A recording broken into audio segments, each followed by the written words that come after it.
السلام علیکم، میں لبنہ ملک اپنے یوٹیوب چینل کے ساتھ آپ کی خدمت میں حاضر ہوں، اور اس وقت ہم آج کے کرنٹ سینیریو کے حوالے سے بات کریں گے کہ جیسے کہ آپ لوگوں کے علم میں ہے کہ پاکستان اس وقت آڈیو لیکس کے دور سے گزر رہا ہے۔ پہلے شہباز شریف صاحب وزیر اعظم پاکستان کی آڈیو لیکس ہوئی، اور اب اس وقت عمران خان اس کی زد میں ہیں۔ شہباز شریف کی آڈیو لیک ہونے سے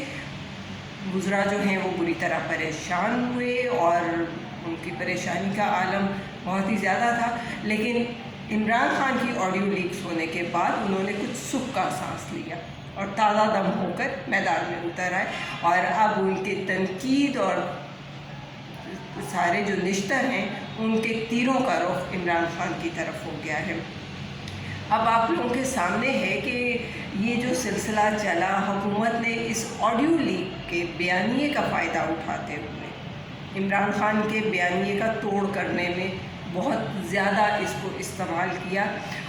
ان کے بقول سابق حکومت کا بوریا بستر گول کرنے میں کسی قسم کا کوئی بیرونی سازش کا کردار نہیں تھا۔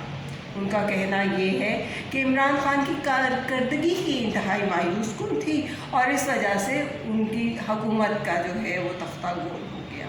حالانکہ عمران خان کو آپ سب بہت اچھے سے جانتے ہیں کہ عمران خان ایک مضبوط اعصاب کے مالک ہیں، اور وہ شکست تسلیم نہیں کرتے۔ وہ شکست تسلیم کرنے کے بجائے آخری گیند تک میچ کھیلنا اور لڑنا مناسب سمجھتے ہیں،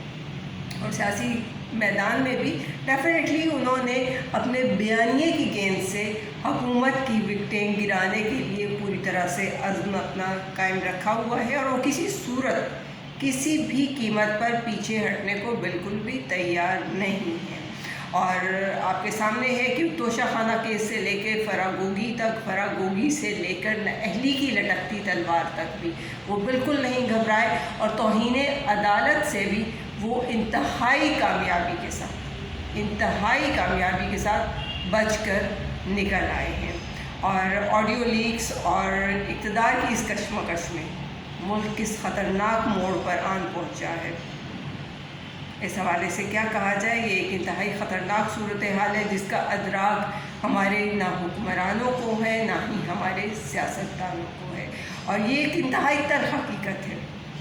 انتہائی تلخ حقیقت ہے کہ پاکستان میں کسی بھی وزیر اعظم نے اپنے عہدے کی میعاد مکمل ہی نہیں۔ کیوں؟ اس لیے نہیں ہو سکا یہ کہ کبھی وہ قتل کر دیے گئے، کبھی سولی پر لٹکا دیے گئے، کبھی آئین کے ایک آرٹیکل کا فائدہ اٹھاتے ہوئے صدر مملکت نے جمہوری وزیر اعظم کا بستر ہی گول کر ڈالا، اور کبھی ملک میں مارشل لا نافذ ہو گیا۔ اور اگر یہ سب کرنا ممکن نہیں لگا تو اس کے بعد نہ اہلی کی تلوار لٹکا کر اس تلوار سے یہ مارکا سر کر لیا جاتا رہا۔ تو انتہائی افسوس کی بات ہے یہ، اس میں کوئی ایسی بات نہیں۔ اور آپ کے سامنے ہے کہ پیپلز پارٹی کی جو چیئرمین تھیں بینظیر بھٹو صاحبہ، انہوں نے 2 بار وزیر اعظم کی کرسی سنبھالی۔ مسلم لیگ نون کے قائد جو ہیں وہ 3 بار وزیر اعظم کے عہدے پہ براجمان رہے، اور یہ دونوں لوگ جن کی میں بات کر رہی ہوں، یہ دونوں ہی ہر بار اسی طرح سے اپنی حکومت اور اپنی وزیر اعظم کی کرسی چھوڑ کر ان کو جانا پڑی اور گھر بھیج دیے گئے، اور اس پر بھی پھر جو ہے وہ سکون نہیں آیا آنے والوں کو، اور انہوں نے ایک تیسری قیادت لانے کا فیصلہ کیا، جس کے لیے قرہ فعال ڈیفینیٹلی عمران خان صاحب کے نام نکلا۔ اور عمران صاحب کوئی نئے بندے نہیں ہیں، وہ 1990 کی دہائی سے سیاست کے میدان میں ہیں، اور انہوں نے جس وقت سیاست کی بنیاد رکھی تھی اس وقت انہوں نے ورلڈ کپ آلریڈی وہ جیت چکے تھے، کینسر ہسپتال بھی بنا چکے تھے، اور